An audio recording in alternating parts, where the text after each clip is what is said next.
मिले। आम आदमी पार्टी और लोक इंसाफ पार्टी दोनों को मिला के 24.9 वोट मिले।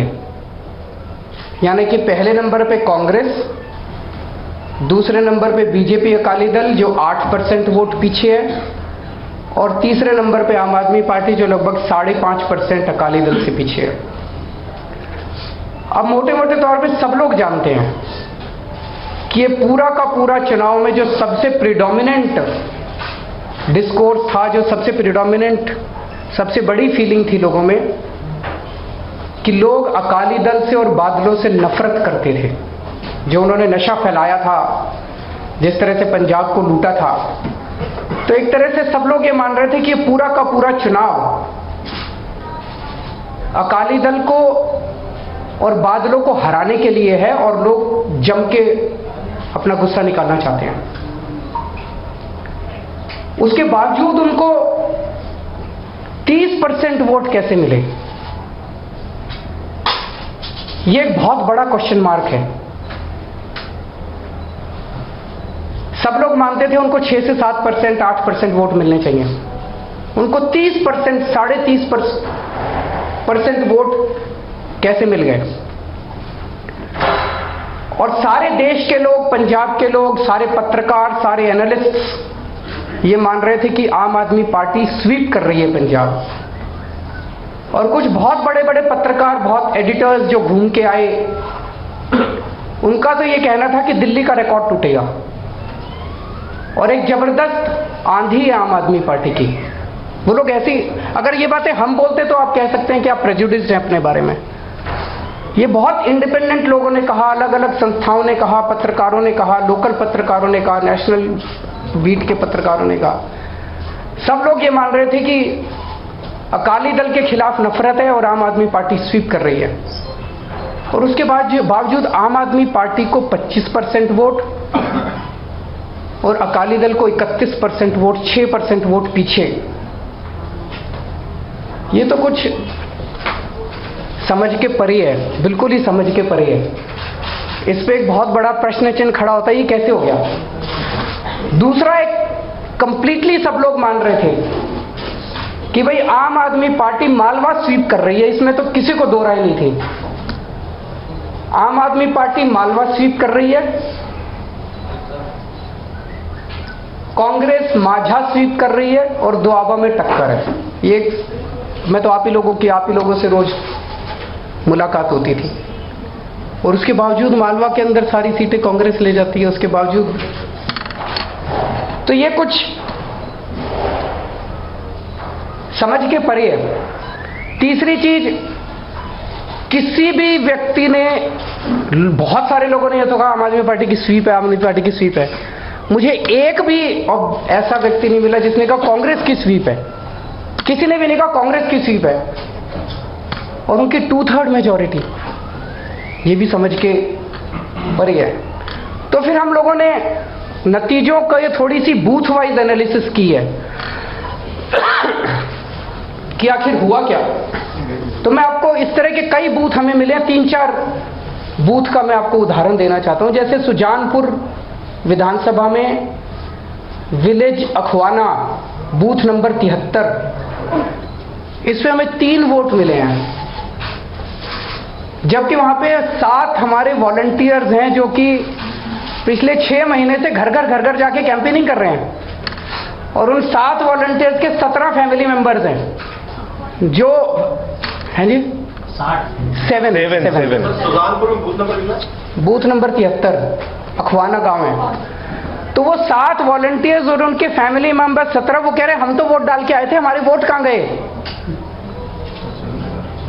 ये तो एक बहुत बड़ा प्रश्न चिन्ह है। सुजानपुर में बूथ नंबर 103 गांव गोसाईपुर, वहां में 2 वोट मिले हैं उस बूथ पे।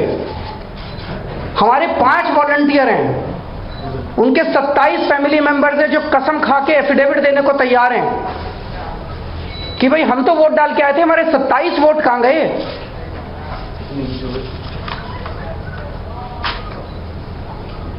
श्री हरगोविंदपुर में 1 वोट मिला है पूरे बूथ पे, बूथ नंबर 213 खताना विलेज, वहां कम से कम 5 वॉलंटियर्स हैं।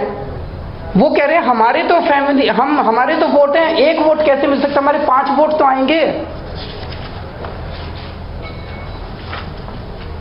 खेमकरण में 5 वोट मिले हैं, 9 वॉलंटियर्स हैं, वो कह रहे हैं हमारे वोट तो आएंगे। इस तरह के कई बूथ हमें मिले हैं जिसमें जो कहीं 2 वोट, कहीं 3 वोट, कहीं 4 वोट। इसका जवाब कहां, ये सारे वोट गए कहां? एक मन में ये शक पैदा होता है, कई सारे लोगों का कहना है अकाली दल को और भाजपा के गठबंधन को मुश्किल से 5-6% वोट मिलना था। एक शक पैदा होता है कि कहीं ईवीएम के जरिए 20 से 25% वोट आम आदमी पार्टी का अकाली दल और भाजपा के गठबंधन को ट्रांसफर तो नहीं कर दिया गया है। अभी आप लोगों ने, मैंने कुछ टीवी चैनल्स पे और अखबारों में पढ़ा था, महाराष्ट्र में सिविक पोल्स हुए, वहां पे ईवीएम के ऊपर बड़ा प्रश्न चिन्ह खड़ा किया। एक इंडिपेंडेंट कैंडिडेट है, उसका क्या नाम है आप लोग जानते हैं? श्रीकांत एक इंडिपेंडेंट कैंडिडेट है, उसको 0 वोट मिले हैं और वो बेचारा चिल्ला के कह रहा है कि मैंने अपना वोट दिया था, मेरी बीवी ने वोट दिया था, मेरे घर वालों ने वोट दिया था, वो वोट कहां गए? चलो मान लो मेरी बीवी ने भी वोट नहीं दिया, मैंने तो अपने आप को वोट डाला था, वो वोट कहां गया?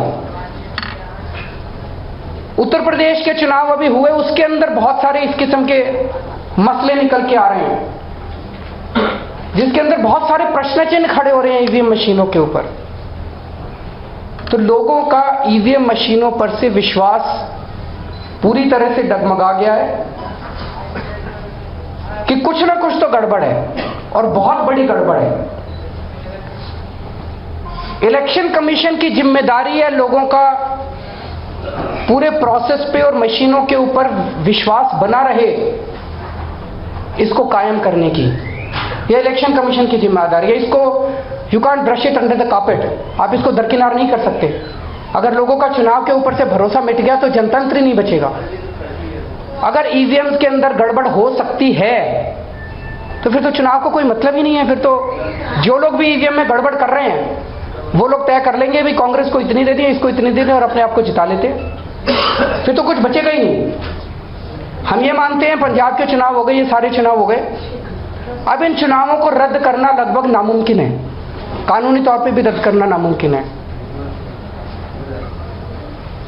हमारा मकसद भविष्य है कि भविष्य के अंदर लोगों का इस पूरी चुनावी व्यवस्था के अंदर विश्वास बना रहे। तो एक मांग हम करते हैं, पंजाब के अंदर 32 विधानसभाओं में वीवीपैट मशीनें लगी थी। वीवीपैट मतलब जब आप बटन दबाते हैं वहां जाके और वोट डालते हैं तो उसके बगल में एक प्रिंटर होता है, तो जिसको भी आप मान लीजिए आपने झाड़ू को वोट डाला तो प्रिंटर से एक स्लिप निकलती है, उस स्लिप पे भी झाड़ू बनी होती है, तो आप वो स्लिप 3 सेकंड के लिए 4 सेकंड के लिए आती है, आप देख लीजिए भाई वही जो वोट डाला वही है, और फिर वो स्लिप नीचे गिर जाती है। उन सारी स्लिपों को इलेक्शन कमीशन संभाल के रखता है। ये सुप्रीम कोर्ट ने कहा था कि ये सारे विधानसभाओं के अंदर ये लागू किया जाए, चुनाव में सब जगह लागू किया जाए। अभी तक लागू नहीं किया गया, लेकिन जहां जहां लागू किया गया, जैसे इन चुनाव में पंजाब में 32 जगह वीवीपैट की स्लिपें निकली हैं, उत्तर प्रदेश में 20 जगह वीवीपैट की स्लिपें लगाई थी चुनाव आयोग ने, इस तरह से अन्य राज्यों में। हम ये कह रहे हैं कि चुनाव आयोग इन वीवीपैट की स्लिपों की काउंटिंग करा ले। अगर उसके नतीजे ईवीएम मशीनों के नतीजे से मैच कर जाते हैं तो लोगों का भरोसा बढ़ेगा कि भाई ये सारी फर्जी बातें हैं, ईवीएम बड़ी अच्छी है, ईवीएम को टेम्पर नहीं किया जा सकता।